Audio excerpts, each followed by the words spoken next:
성경 말씀 요한복음 16장 8절을 찾겠습니다. 그가 와서 죄에 대하여 의에 대하여 심판에 대하여 책망하시리라. 죄에 대하여 하면 그들이 나를 믿지 않으며 의에 대하여라 하면 내가 아버지께로 가니 너희가 나를 다시 보지 못하며 심판에 대하여 하면 이 세상 임금이 심판을 받았습니다. 이제 방금 우리가 상고한 말씀에 보면은 성령이 오시면 죄에 대하여 또 의에 대하여 심판에 대하여 세상을 책망하신다는 말씀입니다. 이게 책망이라는 말은 가르친다는 뜻입니다. 죄는 믿지 않는 것을 말하는데 의에 대한 말씀은 조금 생각해 봐야 할 그런 말씀이고 좀 어려운 것 같습니다. 로마서 4장 25절 한번 찾겠습니다.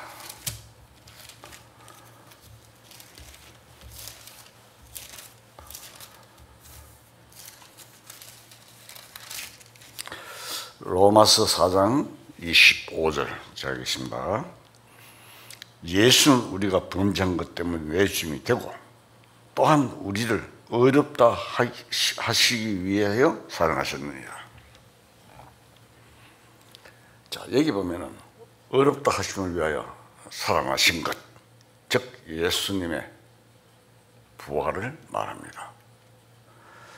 만약 예수님이 부활하시지 않으셨다면 의가 이루어지지 않습니다. 우리는 예수님의 삶에서 양면을 보아야 합니다. 죽으신 예수님은 죄를 해결하신 예수님이시고 살아나신 예수님은 의를 성취하신 예수님입니다. 새 생명을 이루신 예수님입니다. 심판에 대하여 하면 이 세상 임금이 심판을 받았습니다. 이 말은 예수님이 십자가에 죽으심으로써 사탄이 심판받은 것을 말합니다. 요한복음 3장 14절 보겠습니다. 요한복음 3장 14절 자 읽겠습니다. 모세가 광야에서 뱀을 든 것 같이 인자도 들려야 하리니. 자, 여기 보면은 여기 하신 말씀처럼 예수님이 사탄의 운명으로서 십자가에 죽은 것입니다. 그것이 사탄의 심판입니다. 그러면 우리가 십자가 진리를 깨달으면 사탄에게서 해방받아버리는 것입니다. 사탄을 죽이는 일은 예수님이 재림하실 때 완전히 이루어집니다. 사탄에 속한 세상을 부정합니다. 주님께서 십자가에 죽으시고 부활하셔서 하나님 우편에 앉아 믿는 우리들을 위해서 변호하시고 죄를 심판하신다는 것입니다. 성전인 교회가 완성될 때 이 세상이 완전히 심판이 되고 멸망될 것을 말합니다. 또 현실적으로는 성령으로 말미암아 교회가 성립되어 가는 것이 사탄의 패배이고 주님의 승리를 말합니다. 마태복음 22장 30절을 한번 봅시다.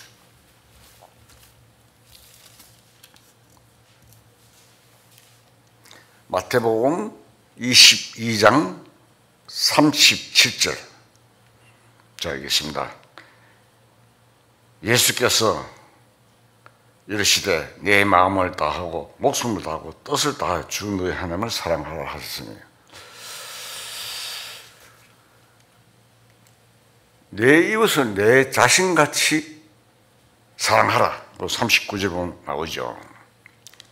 마태복음 22장 39절 보면 내 이웃을 내 자신과 같이 사랑하라는 사랑의 계명이 시에 있는 돌비석입니다.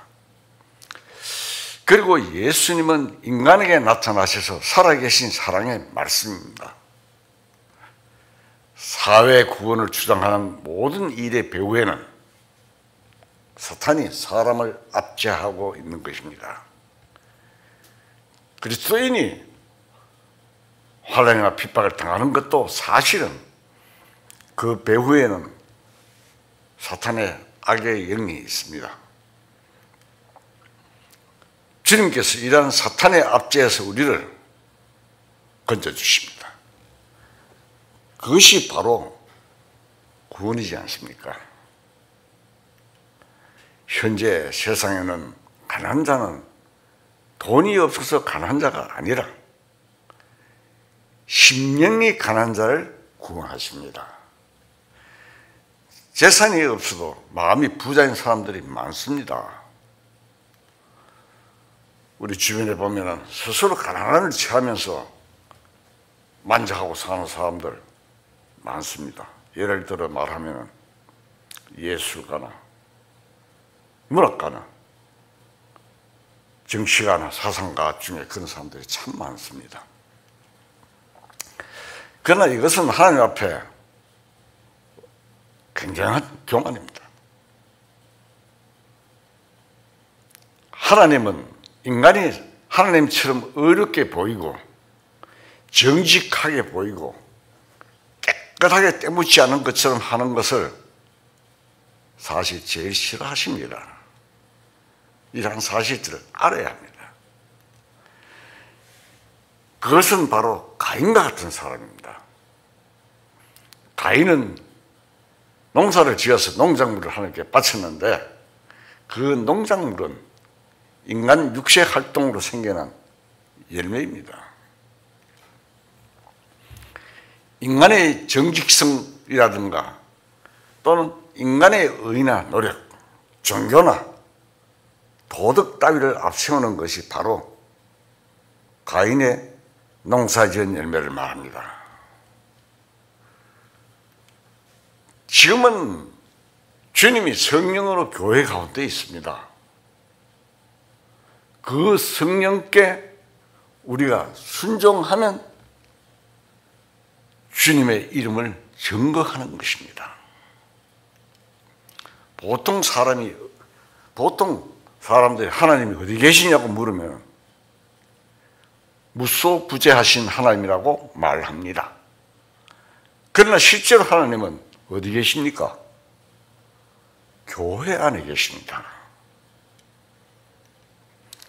교회는 사탄의 세력이 패배하는 만큼 역사하며 이루어집니다.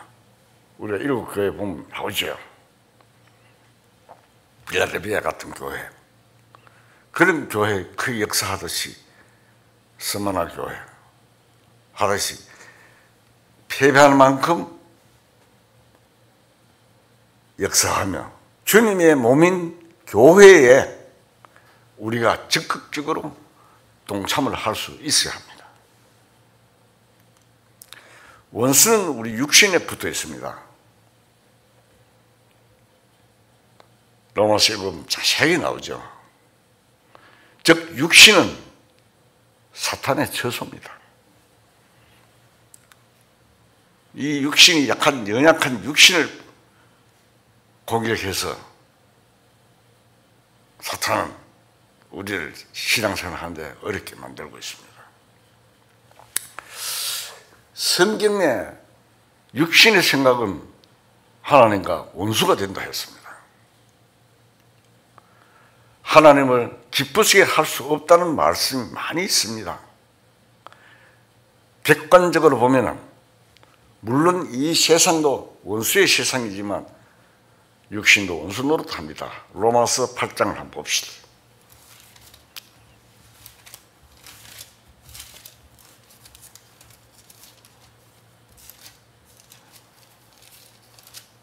로마서 8장 3절.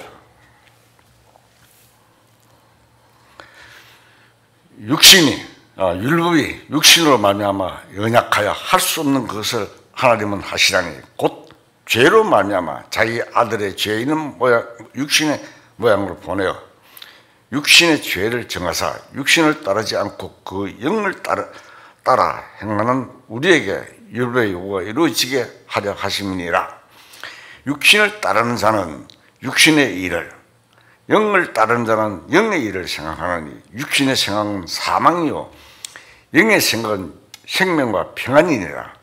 육신의 생각은 하나님과 원수가 되나니 이는 하나님의 법에 굴복하지 아니할 뿐 아니라 할 수도 없습니다. 육신에 있는 자들은 하나님을 기쁘시게 할 수 없느니라.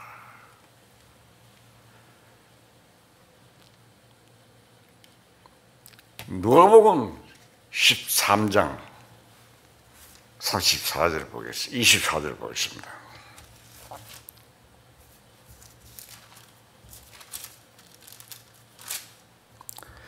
누가복음 13장 24절. 자, 읽겠습니다. 좁은 문으로 들어가기를 힘쓰라. 내가 너에게 이르노니 들어가기를 구하여도 못하는 자가 많으니라.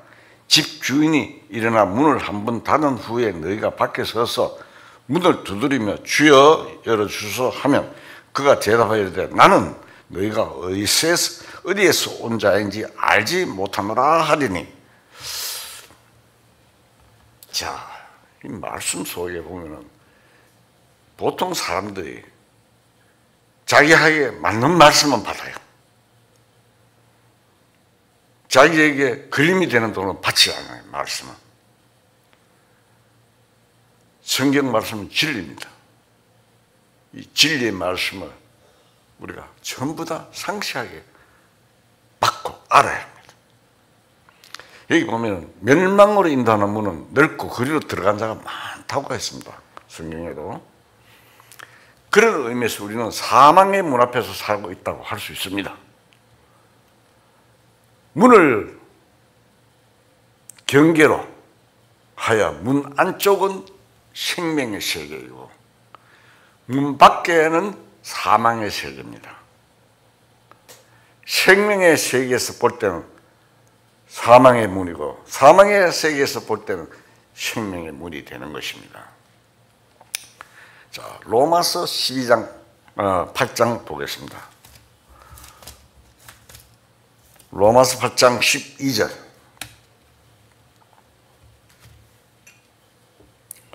로마서 8장 12절 자 읽겠습니다. 그러므로 형제들아 우리가 빚진 자라도 육신에게 져서 육신대로 살 것이 아니니라. 너희가 육신대로 살면 반드시 죽을 것이로다. 영으로서 몸의 행실을 죽이면 살리니. 자, 여기서 반드시 죽을 것이로라는 말씀은 지옥 가는 것을 말하는 것은 아니지만 죽는 것은 사망의 문 앞에 살고 있음을 말합니다. 이 세상은 가는 곳마다 사망의 문이 있습니다. 우리가 마태복음 25장에 읽어보면 그런 말씀 나오죠. 처녀 비유에 대해서 나오죠. 미련한 5 처녀는 문을 두드렸습니다. 열어달라고 문을 두드렸지만 주님이 어떻게 했습니까? 모른다 꼭 했습니다. 성경에는 2 여자가 상징되어 있는데 한 여자는 깨끗한 여자로 나오고 잠언 31장에 나오는 현숙한 참 부인이고 다른 여자는 여기에 나타난 음란한 여자 타락한 교회입니다. 즉 요한계시록 17장에 보면 마지막 세대에 나타날 이자에 대해서 예언이 되어 있습니다. 10뿔 있는 짐승을 타고 나오는 음녀, 그 이름은 바벨론입니다. 그 바벨론과 상대되는 것이 뭡니까? 새 예루살렘입니다. 바벨론은 음녀로서 멸망하고 새 예루살렘은 교회로서 완성되어서 영원한 천국이 됩니다. 이것은 음녀와 교회, 즉 그리스도의 신부로서의 대립이 됩니다. 그런데 세상 사람들은 거의 대부분이 음녀에게 유혹을 당하게 됩니다. 우리가 살고 있는 이 세상은 음녀의 유혹에 끌려서 사망의 문으로 들어가는 것입니다. 잠언 5장을 보겠습니다. 잠언 5장 5절. 그의 발은 사지로 내려가며 그의 걸음은 서울로 나아가나니 그는 생명의 평탄한 길을 찾지 못하며 자기 길이 든든하지 못하여도 그것을 깨닫지 못하느니라. 자기가 가는 길이 든든하지 못하고 음부로 내려가고 있음에도 그것을 깨닫지 못한다는 말입니다. 우리가 얼마나 아슬아슬하고 위태롭고 정말 위험한 세상에 살고 있는가 하는 것을 생각해 보아야 합니다. 우리는 바로 이러한 사망의 문 앞에서 싸우고 있습니다. 현재 우리는 주님과 결혼한 완전한 신부는 아직 아닙니다. 바울이 말한 대로 우리는 정결한 처녀의 상태로 있습니다. 우리가 처녀로서 순결성을 주님을 향해서 지켜야 합니다. 우리가 완전한 신부가 되는 것은 공중에 들림받아서 혼인잔치가 있지요. 혼인잔치 후에 완전한 신부가 되는 것입니다. 지금은 아직까지 우리가 정결한 처녀 상태입니다. 그래서 순결성을 주님을 향해서 우리가 지키고 살아야 된다 이 말입니다. 순결성을 지킨다는 말은 구원받은 사람이 전혀 죄를 짓지 않는다는 뜻은 아닙니다. 그럼 뭐냐? 주님을 믿고 의지하는 그 믿음에서 떠나는 것이 순결성을 잃어버리는 것입니다. 구원받고도 믿음을 의지하지 않고 떠나서 세상과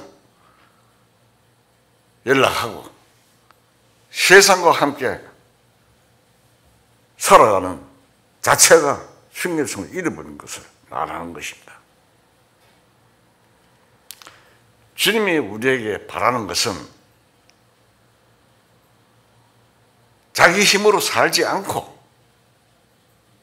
주님을 믿는 믿음 안에서 사는 것입니다. 우리 주님이 바라는 것입니다. 이것이. 그것이 정결한 처녀로 남편을 기다리는 마음입니다. 10처녀 중에 슬기로운 5처녀는 여기에 해당합니다. 그들은 기름을 준비했습니다. 영혼 구원은 단번에 받은 것이고 현재 신앙생활은 정결한 처녀로 꾸며져 가는 생활입니다. 그런 의미에서 주님도 현재도 우리의 구원이십니다.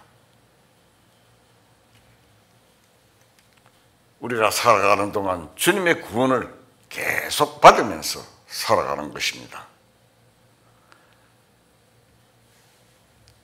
빌립보서 2장 12절 한번 봅시다.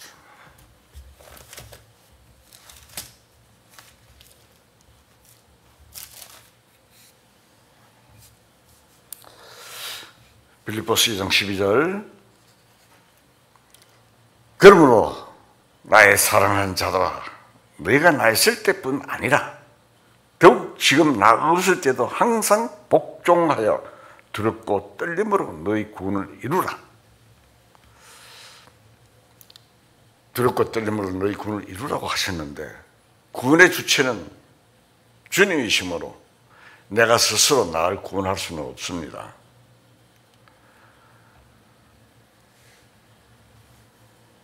로마서 1장 17절 한번 봅시다.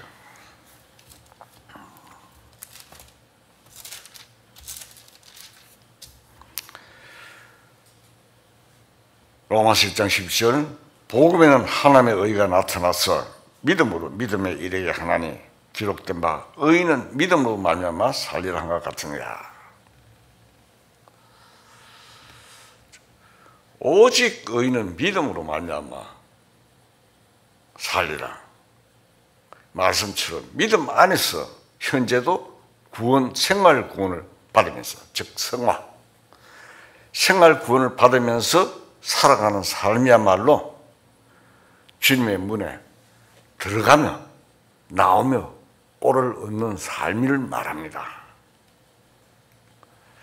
그래서 우리는 하나님 앞에 감사할 수밖에 없습니다. 범사에 감사하라. 그래서 감사하는 것입니다. 이 세상에 얼마나 많은 사람이 사망의 문으로 들어가고 사망의 문 앞에서 헤매는지 모릅니다. 현재 이 세상은 주님이 공중 재림하시기 직전입니다. 주님이 공중 재림하시면 교회가 어떻게 됩니까? 끌려올라 들림을 받고, 즉 휴거가 되고, 완성됨과 동시에 이 세상은 어떻게 됩니까? 완전히 멸망받을 것을 의미합니다. 대환란에 들어갑니다. 지금 이 세상은 그 직전에 있다 이 말입니다. 성경에 보면 예수님께서 그랬죠. 저녁에 하늘이 붉으면 내일 날이 좋겠다 이렇게 말씀하시고, 또 아침에 날이 붉고 흐리면 오늘이 날이 굳겠다 하시면서 하시는 말씀이 뭐라고 그랬습니까? 내가 이 세대를 왜 분별하지 못하느냐, 이런 말씀이 하셨죠. 자, 현재 이 세상은 자기가 멸망받을 웅덩이를 스스로 파고 있습니다. 즉 그리스도가 세상 전부를 멸망할 것으로 만들고 있습니다.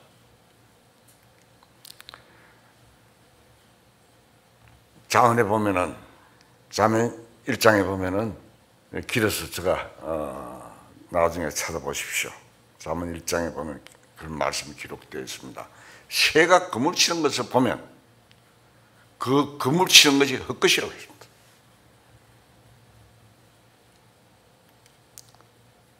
이 세상은 그물을 치고 뭔가를 잡으려고 하지만 자기가 걸려 멸망하고 맙니다.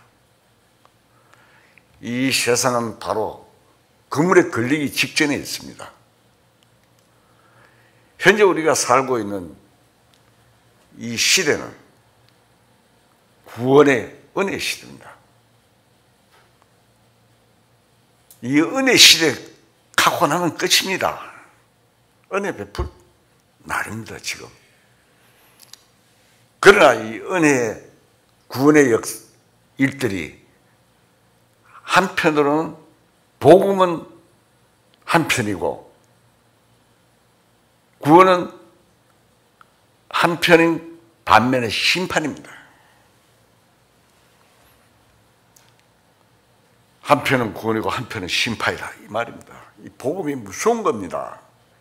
이 복음을 듣고 깨닫지 못한 자는 어떻게 됩니까? 심판입니다. 그리고 이 복음을 듣고 깨닫는 자는 뭡니까? 구원입니다. 영원한 천국의 일원이 된다 이 말입니다. 얼마나 무섭습니까? 사람들을 복음을 받아들이지 않기 때문에 멸망받을 웅덩이를 스스로 파는 것이 되는 것입니다. 요한복음 17장 3절 보겠습니다.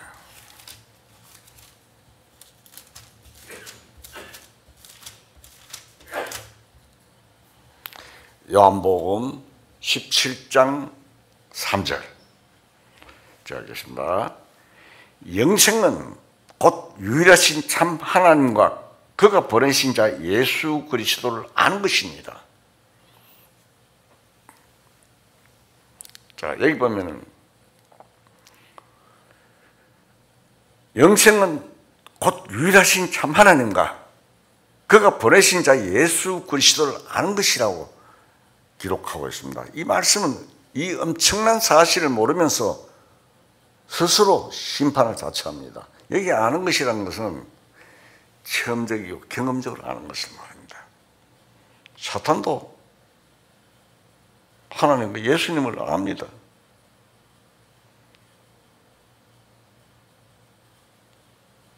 중도 알고 귀신도 압니다. 그래서 여기에 안다는 것은 정말 깨달을 때 체험적으로 경험적으로 그 아는 것을 의미합니다. 자, 창세기 3장 5절을 한번 봅시다.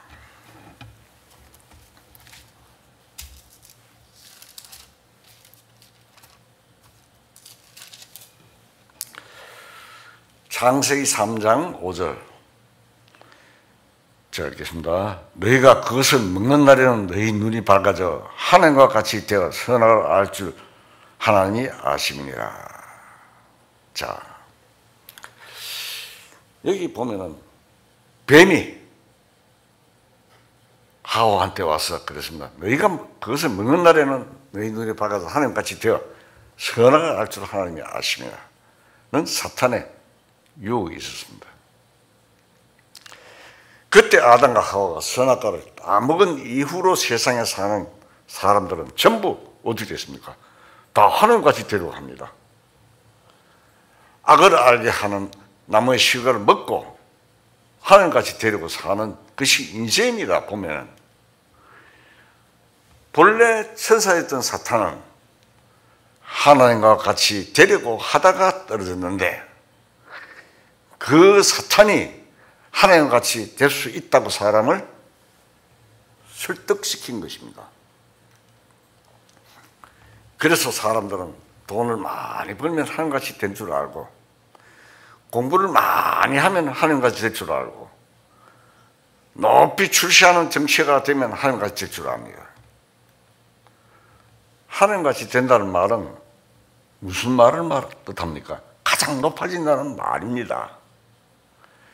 그래서 사람들은 가장 높은 것을 향해서 갑니다.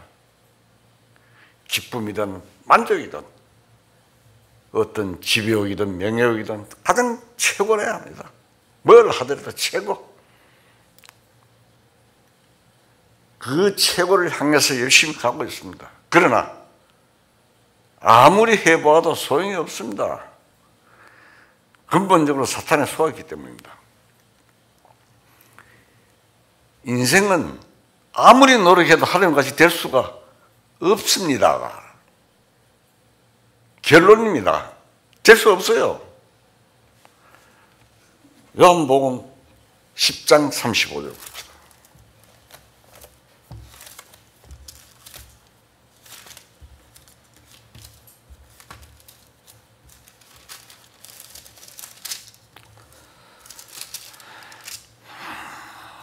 요한복음 10장 35절 제가 읽겠습니다.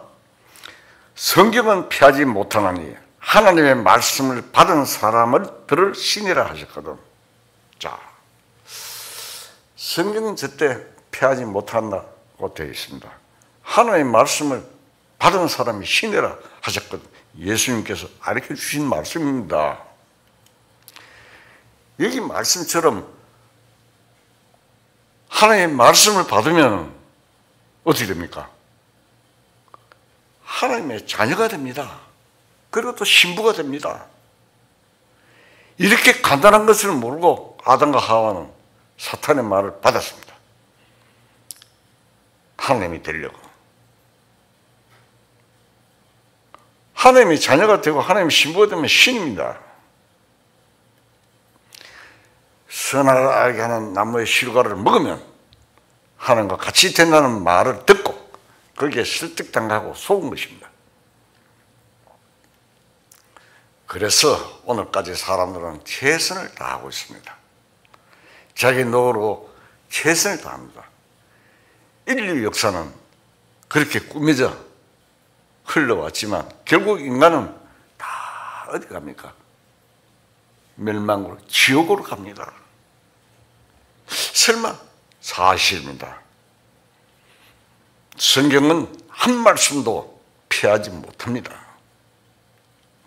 그런데 예수님이 육신이 되어 이 땅에 오셨습니다. 사탄의 설득을 당해서는 아무리 최선을 다해도 하나님이 될 수가 없는 인간들에게 하나님의 말씀을 보내셔서 그 말씀만 받으면은 하나님과 같이 되게 해 주셨습니다. 얼마나 다행입니까? 구원받은 우리 속 사람은 승리하신 하나님의 영을 받았습니다.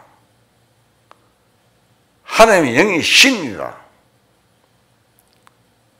하나님은 영이시여. 요한복음 6장 63절 한번 봅시다.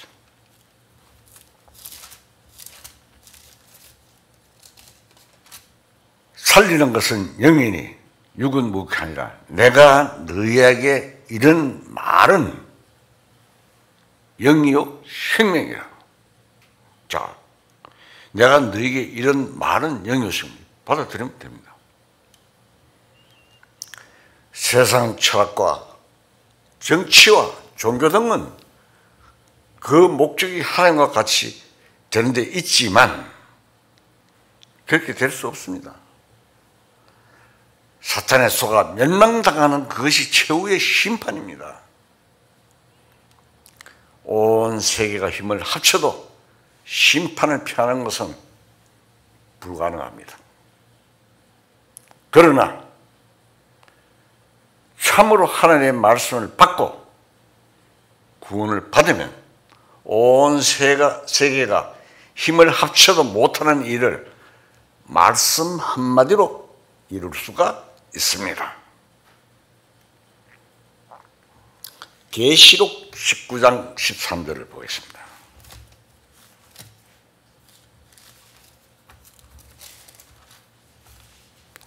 계시록 19장 13절.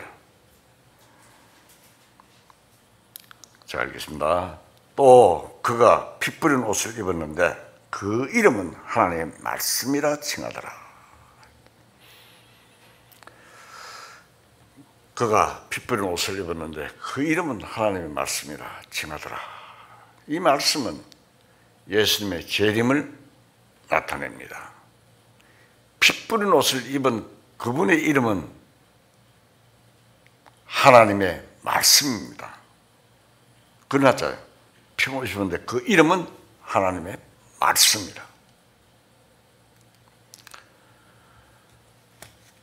요한복음 12장 48절.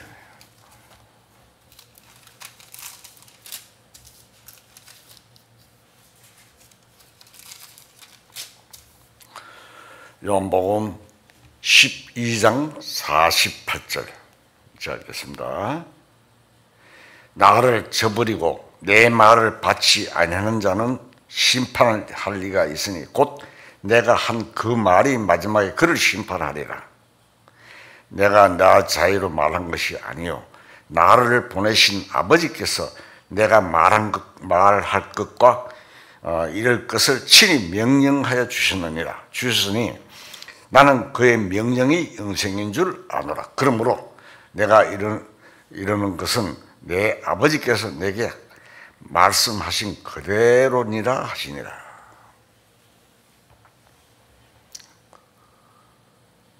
내가 한 그 말이 마지막에 그를 심판한다. 나는 그의 명령이 영생인 줄 아노라.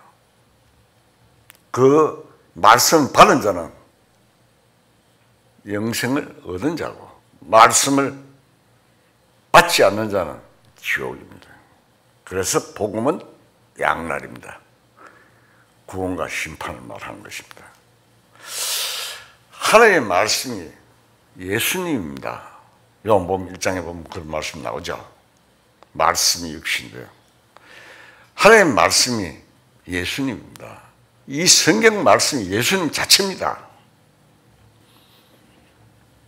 구약 성경은 오실 예수님을 증거하고 신약 성경은 오신 예수님을 증거하는 것입니다. 예수님 자체입니다. 그래서 우리는 이 말씀을 믿고 하나님의 아들이 되었습니다. 될 것입니까? 되었습니까? 되었습니다. 하나님의 아들은 바로 하나님이 된 것입니다. 그렇잖아요. 하나님의 아들이면 하나님이 됐잖아요. 세상에 산더미같이 서적이 쌓이고 사람들이 일평생 동안 투자해서 연구하고 온갖 애를 쓰지만 그 인간의 노력으로는 하나님이 될 수가 없습니다. 절대 될 수가 없습니다. 현재 세상은 죄가 자꾸만 늘어가고 있습니다. 아무런 관계도 상관도 없는 사람들을 칼로 가도 막 찔러 죽입니다. TV에서 보죠. 길 가는 사람 가서 뒤에서 찔러 죽입니다. 사기를 쳐서 가장 가까운 사람들이 사기를 쳐서 재산을 뺏고 인간의 길을 포기하는 세상이 되었습니다. 이것은 곧 사탄이 자신의 계획을 실현하기 위해서 발악하는 것입니다. 동시에 교회도 완성되어 가고 있습니다. 그 반면에 교회가 완성되는 것과 세상의 멸망은 연관이 있습니다. 이사야서 14장을 한번 봅시다.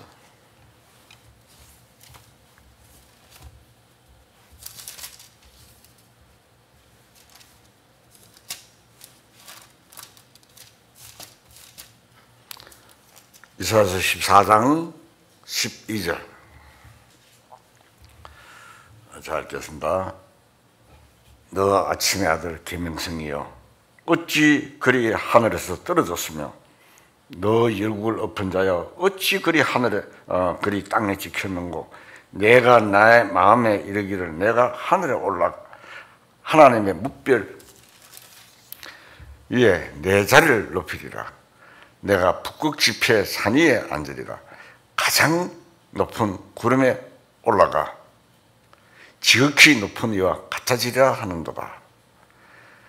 그러나 이제 내 서올 곳 구덩이 내 밑에 떨어짐을 당하리로다. 너를 보는 이가 중과하여 너를 자세히 살펴보며 말하기를 이 사람이 땅을 진동시키며 열국을 놀라게 하며. 자, 이 내용은 루시퍼 타락한 천사 사탄이 가장 높은 데 곳에 올라가서 하나님과 비교보겠다고 했습니다. 그 뜻은 하나님의 영광에 도전하여 그 영광을 빼앗아 보겠다는 것입니다. 사탄은 하나님으로부터 지음을 받은 자입니다. 그러나 하나님은 그 타락한 천사 사탄을 그냥 쫓아내버렸습니다. 사탄은 영이잖아요. 악령. 이 세상에 태어난 모든 사람들은 영을 가지고 있는데 영은 죽지 않습니다. 그 때문에 지옥이 있는 거예요. 죽어서 끝나버리면 뭔 걱정이 있겠어요. 그래서 하나님의 영광은 사탄의 어떤 수완이나 세력이 미칠 수 없고 사탄의 능력이 닿을 수 없기 때문에 사탄은 결코 하나님의 영광과 이름을 더럽힐 수가 없습니다. 요한복음 5장 43절을 봅시다.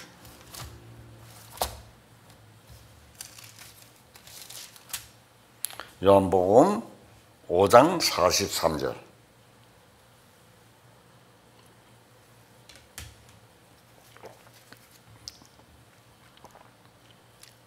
나는 내 아버지 입으로 왔음에 너희가 영접하지 아니하나 만일 다른 사람이 자기 이름으로 오면 영접하리라. 예수님이 말씀하실 때 유대인들은 이게 무슨 말씀인가 놀랐겠죠. 어느 날 사람들의 적그리스도를 영접할 것을 예수님께서 분명히 예언을 하셨습니다. 앞에 될 일을. 앞으로 이 세상은 666이라는 적그리스도의 이름을 받을 것이고 그 표를 받을 것입니다. 이마나 오른손 위에 계시록 13장에 나와 있죠. 그것이 영접하는 것입니다.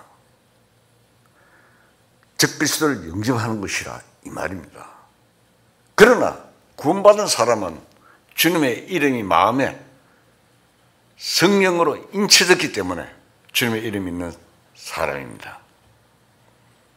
거듭난 사람은 주님의 이름이 있다 이 말입니다.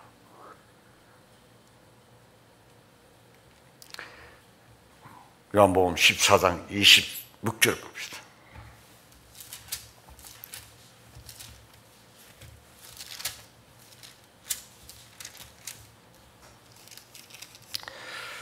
요한복음 14장 26절 제가 읽겠습니다. 보혜사 곧 아버지께서 내 이름으로 보내실 성령 그가 너희에게 모든 것을 가르치고 내가 너희에게 말한 모든 것을 생각나게 하리라. 보혜사 곧 아버지께서 내 이름으로 보내실 성령이라고 했습니다. 성령이 주님의 이름으로 오셨기 때문에 그 성령이 있는 사람은 주님의 이름이 있는 사람입니다. 그리고 교회는 주님의 이름이 있는 곳입니다. 그렇잖아요. 세상에 주님의 이름이 있습니까?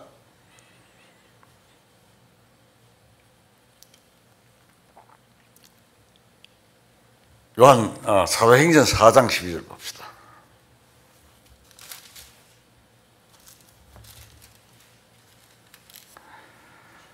사도행전 4장 12절 자 읽겠습니다. 다른 이로서는 구원을 받을 수 없나니 천하 사람 중에 구원받을 만한 다른 이름을 우리에게 주신 일이 없음이라 하였더라.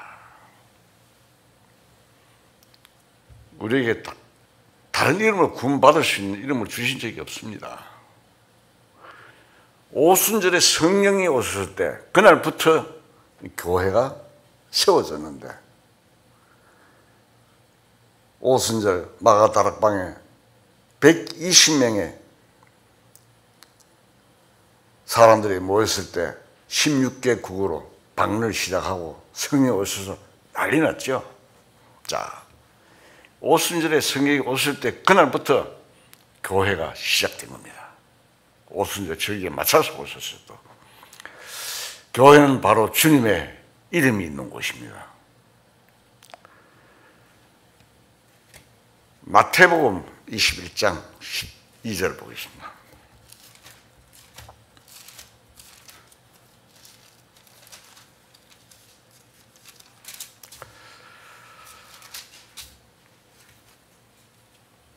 (21장 12절) 읽겠습니다. 예수께서 성전에 들어가서 성전 안에서 매매하는 모든 사람들을 내쫓으시며 돈 바꾸는 사람들의 상과 비둘기를 파는 사람들의 이자를 둘러 엎으시고 그들에게 이르시되 기록된 바 내 집은 기도하는 집이라 일컬음을 받으리라 하였거늘 너희는 강도의 소굴을 만드는도다 하시니라. 맹인과 저는 자들이 성전에서 예수님께 나오며 고쳐 주시니 대제사장들과 서기관들이 예수께서 하시는 이상한 일과 또 성전에서 소리질러 호산나 다윗의 자손이여 하는 어린 아이들을 보고 노하여 예수께 말하되 그들이 하는 말을 듣느냐? 예수께서 이르시되 그렇다. 어린 아기와 젖먹은 입에서 나오는 찬미를 온전하게 하셨나이다 함을 너희가 읽어본 적이 없느냐 하시고 그들을 떠나 성 밖으로 베다니에 가서 거기에 요하시니라. 참 그때 이렇게 상상을 한번 해보십시오. 바리새인들하고 예수님한테 신문하고 하는 걸 한번 보십시오. 예수님이 나귀를 타고 예루살렘에 입성하셨다가 돌아가시기 얼마 전에 입성하셨죠. 나귀 새끼를 타고 성전에 들어가서 보시니 양과 소를 팔고 돈 바꾸는 모습이 완전히 시장바닥을 연상케 했습니다. 유대인들은 세계에 흩어져 살다가 절기가 되면 반드시 예루살렘 모여듭니다. 요새 보면 아랍 사람들도 회교 믿는 사람들이 보면은 날이 되면 전체가 모여 들어가서 똥구멍 하늘로 쳐들고 엎드려가 하는 거 보죠. 이 예루살렘 유대인들도 세계 흩어졌다가 절기가 되면 다 모여옵니다. 그래서 외국에서 가지고 온 돈을 가지고는 성전세를 못 바칩니다. 왜냐하면 성전에서 사용한 돈이 따로 있기 때문입니다. 또한 소나 양이나 비둘기 등을 사서 바치기도 했습니다. 이런 일을 통해서 제사장들이 장소를 빌려주고 이익을 같이 나누기도 했던 것 같습니다. 그래서 예수님이 이런 광경을 보시고 그들을 성전에서 모두 내쫓으시면서 이 같은 말씀을 하신 것입니다. 그 13절에도 나오잖아요. 내 집은 기도한 집이라 일컬음을 받으리라 하였거늘 너희는 강도의 소굴을 만드는도다. 그 말씀에 또 내 집은 기도한 집이라고 는 말에서 집은 교회를 가리키는 말입니다. 구약 성전은 신약 교회의 입니다. 그림자입니다.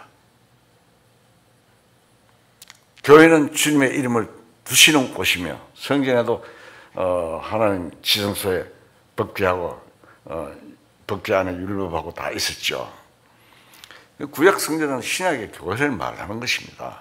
교회는 주님의 이름을 두시는 곳이며 주님의 이름으로 성도가 서로 교제하고 주님의 일, 교회의 일, 성도를 섬기는 일 위에서 서로가 의논하는 것입니다. 현재 많은 사람들이 이 집을 예배당으로 잘못 알고 있습니다. 그래서 14절 16절에 보면은 예수께서 병을 고치시고 아이들이 성전에서 호산나 다윗의 아들이요. 이 호산나는 우리를 구원하소서 뭐 이런 뜻이 있습니다. 호산나 다윗의 자손이요 하고 소리치는 것을 본 대제사장들이 들과 서기관들이 분을 내서 왜? 예수님을 안 믿으니까 그 사람들은 예수님께 저희 하는 말을 못 들었냐 듣느냐 물었을 때 예수께서 어린 아이와 젖먹이들의 입에서 나오는 찬미를 온전하게 하셨나이다 함을 너희가 읽어본 일이 없느냐? 구약 성경의 것을 갖다 들이대는 겁니다. 그렇게 대답하셨습니다. 예수님이 예루살렘으로 나귀를 타고 입성하셔서 성전을 청결케 하신 것에는 미래에 대한 매우 깊은 뜻이 숨어 있습니다. 예수님이 재림하시면 주님의 이름이 모든 사람에게 높임을 받게 됩니다. 지금은 예수 믿어서 잠깐만 내 주먹을 믿어라 뭐 어쩌고 저쩌고 하는 소리가 나죠. 그러나 주님이 재림하시면 주님의 이름이 모든 사람에게 높임을 받게 됩니다. 주님의 이름이 높임을 받는 것이 하나님의 이름이 높임을 받는 것입니다. 예수님 계실 당시에 가장 힘이 있고 똑똑하고 지식이 있다고 하는 유대인들, 제사장 서기관들은 사실 예수님을 믿지 않았습니다. 그러신가 십자가에 못 박았잖아요. 오신 메시아가 예수님인데 그걸 초림에 오신 예수님을 몰라봤는 겁니다. 가장 무식하고 어리석고 보잘것없는 영적 사실로 말하면 겸손하고 어린아이 같은 사람들이 예수님을 믿었습니다.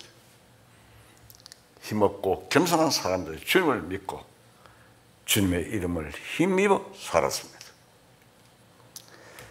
마태복음 11장 25절을 보겠습니다.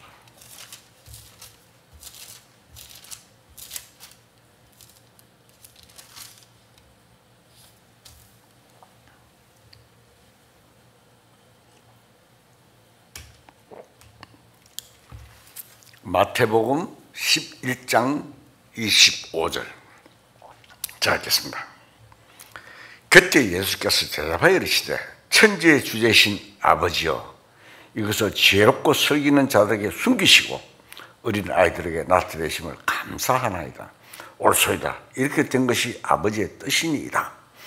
내 아버지께서 모든 것을 내게 주시니 아버지 외에는 아들을 아는 자가 없고 아들과 또 아들의 소원대로 계시를 받은 자 외에는 아버지를 아는 자가 없느니라.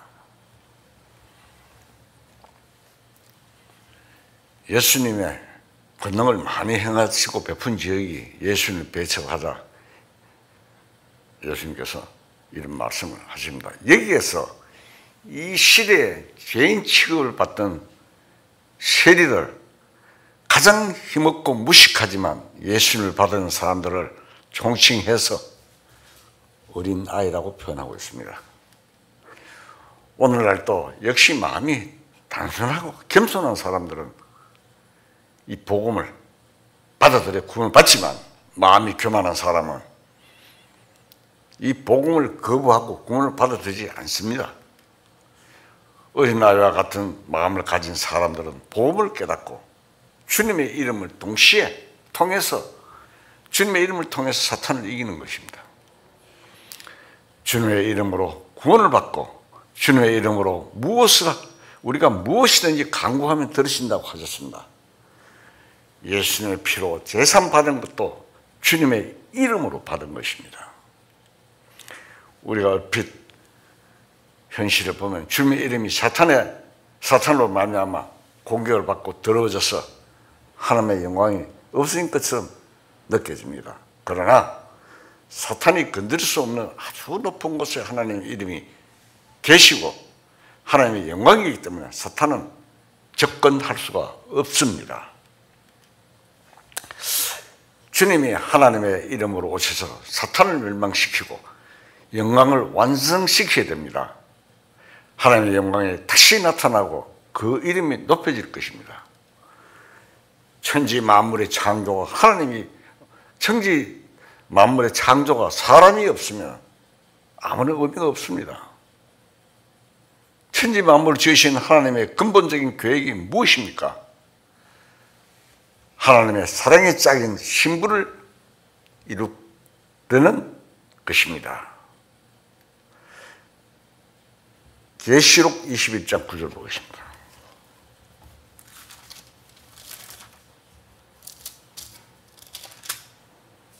계시록 22장 9절 제가 읽습니다. 일곱 대접을 가지고 마지막 일곱 재앙을 담은 일곱 천사 중에 하나가 나와서 내게 말하이르되 이리 오라. 내가 신부 어린 양의 아내를 내게 보이리라 하고, 천국을 보인다는 뜻으로 교회가 완성된 것이 천국이며 그것이 하나님의 신부 어린 양의 아내인 것입니다. 따라서 이 세상이 아무리 아름답고 웅장하고 훌륭해도 사람이 없으면 아무 소용이 없습니다. 요즘 세계 테마 여행하는 걸 제가 이래 보는데 참 곳곳마다 아름다운 절경들이 참 굉장해요. 보면. 그러나 아무리 웅장하고 아름답고 훌륭해도 사람이 없으면 아무 소용이 없습니다. 창세기 1장에 보면은 27절에 보면 그런 말씀이 나오죠. 하나님이 자기 형상, 곧 하나님의 형상대로 사람을 창조하시되 남자와 여를 창조하시고라고 했습니다. 자, 모든 우주 만물 중에 하나님의 형상대로 지어진 것은 사람뿐입니다. 비록 보잘것없고 티끌 같고 구레 같은 인간이지만 하나님의 형상대로 지어진 것이 인간입니다. 그렇다면 하나님의 형상이 무엇입니까? 예수님의 형상입니다. 하나님의 형상대로 지었다는 말은 성부, 성자, 성령 가운데 성자의 형상입니다. 예수님의 형상을 따라 지었습니다. 사람은 하나님의 아들이 되어야 하기 때문입니다. 로마서 8장 29절을 봅시다. 자, 읽겠습니다. 하나님이 미리 아신 자들로 또한 그 아들의 형상을 본받게 하기 위하여 미리 정하셨으니 이는 그로 많은 형제 중에 맏아들이 되게 하려 하십니다. 자, 하나님이 미리 아신 자들을 또한 그 아들의 형상을 본받게 하기 위해서 미리 정하셨으니 이는 그런 많은 형제들 중에서 맏아들이 되게 하려 하십니다. 자, 역사적으로 보면 사람이 먼저고 예수님이 사람의 형상대로 오셨다고 생각하게 됩니다. 아담이 먼저 창조되었고 둘째 아담인 예수님이 나중에 오셨습니다. 그러면 사람이 먼저고 예수님이 사람의 형상, 죄인의 모습으로 오셨습니다. 그러나 사람은 아들의 형상을 만들어진 것입니다. 이거 기록해놨잖아요. 아들의 형상으로 만들어진 것입니다. 따라서 예수님이 먼저고 우리가 나중입니다. 그 아들은 맏아들이 되게 하시려고 구원받은 사람들을 둘째 아들이 되게 하셨습니다. 이 세상에 아무리 위대한 것이 있어도 아들의 형상으로 만들어진 것보다는 더 귀한 존재가 있을 수 없겠습니다.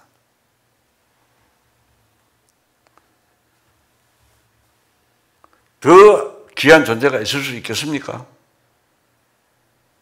이것을 생각할 때 비로소 우리 인간을 향하신 하나님의 뜻과 그 사랑과 마음을 알 수 있는 것입니다. 이 세상의 죄인들을 하나님의 아들로 만들기 위해서 예수님을 이 땅에 보내셨습니다. 그래서 예수님이 맏아들이고 우리가 그다음 둘째입니다.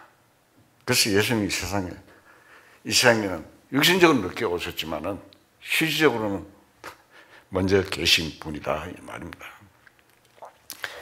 사람 속에서 하나님의 형상을 이룩하고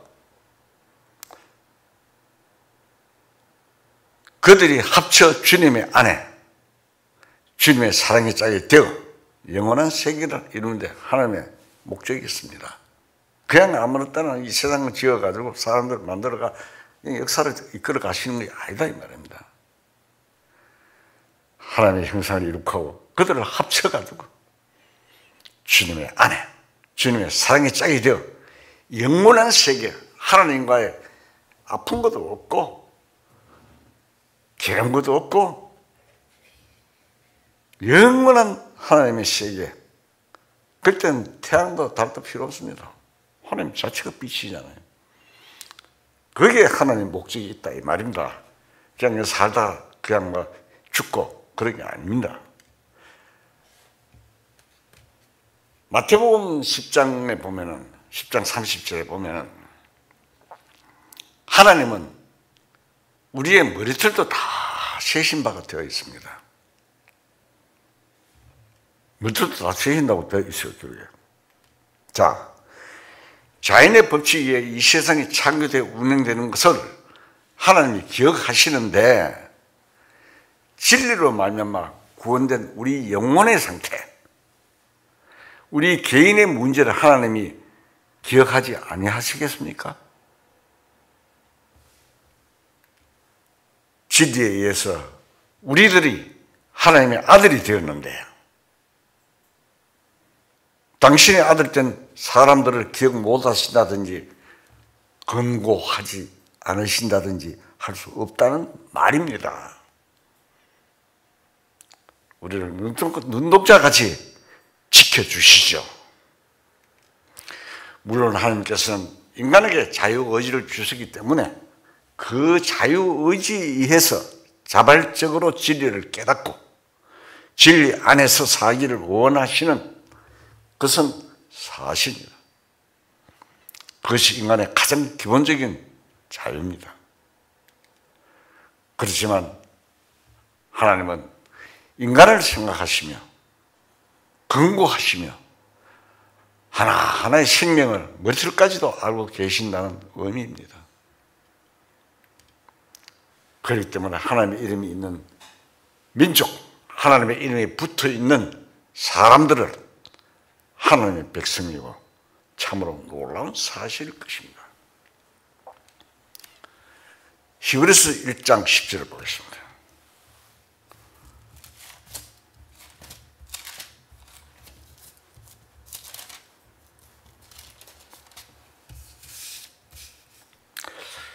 히브리서 1장 10절 자 읽겠습니다. 주여 태초에 주께서 땅에 기초를 두셨으며 하늘도 주의 손으로 지으신 바라. 그것들 명망할 것이나 오직 주는 영존할 것이요 그것들은 다 옷과 같이 낡아지리니 의복처럼 갈아입을 것이요 그것들은 옷과 같이 변할 것이나 주는 여전하여 내가 다함이 없으리라. 자, 하나님이 땅에 기초를 주셨습니다. 이 땅을 과학적으로 분석해 보면 굉장하죠. 단단하게 견고하게 지었습니다. 그 땅을 주셨는데 하늘도 오돈청하면서 대입권, 그다음 대입권 진화가 여러 가지 보면은 굉장합니다. 그 이야기 다 하려면 시간이 없습니다. 하늘도 주의 손으로 지었지만 그것들은 멸망한다고 되어 있습니다. 기록되어 있지 않습니까? 그것들은 멸망할 것이나 그것들은 영원한 존재가 아니지만 그 다음에 주님은 영원하다고 했습니다. 그렇죠? 연대가 없다. 사람도 마찬가지입니다. 1장 13절에 보면 그런 말씀이 나오죠. 어느 때 천사들 누구에게 내가 네 원수로 내 발등성이 되게 하기까지 너는 내 옆에 앉아 있으라 하시느냐? 라고 되어 있습니다. 천사에게는 예수님에게 말씀하신 것처럼 말씀하신 일이 없다 이 말입니다. 없습니다. 예수님이 지금 성천에 앉아서 하나님 우편에 계십니다. 땅 위에서는 사탄을 정복하는 일이 벌어지고 있습니다. 우리가 복음 전하고 교회 생활하는 것도 사탄을 정복하는 작업입니다. 왜? 하나님의 나라가 확장되고 있는 것입니다. 주님의 이름을 보내셔서 그 이름으로 그 일을 하고 계시는 것입니다. 모든 천사들은 섬기는 영으로 구원받을 상속자들 위해 섬기라고 보내심이 아니냐? 그 14절 부분 나오죠. 모든 천사들은 섬기는 영으로 구원받을 상속자들 위해 섬기라고 보내심이 아니냐? 우리 그런 구원받은 개개인의 천사가 있습니다. 대단한 겁니다. 뭐 적당히 살다가 적당히 뭐 어렵고 그런 게 아닙니다. 우리에게 주신 은혜는 참으로 놀라운 일들입니다. 매일매일 삶 속에 은혜를 감사하며 하나님께 영광 돌리는 우리의 생활이 모두가 되어야 합니다. 다 같이 기도하시겠습니다.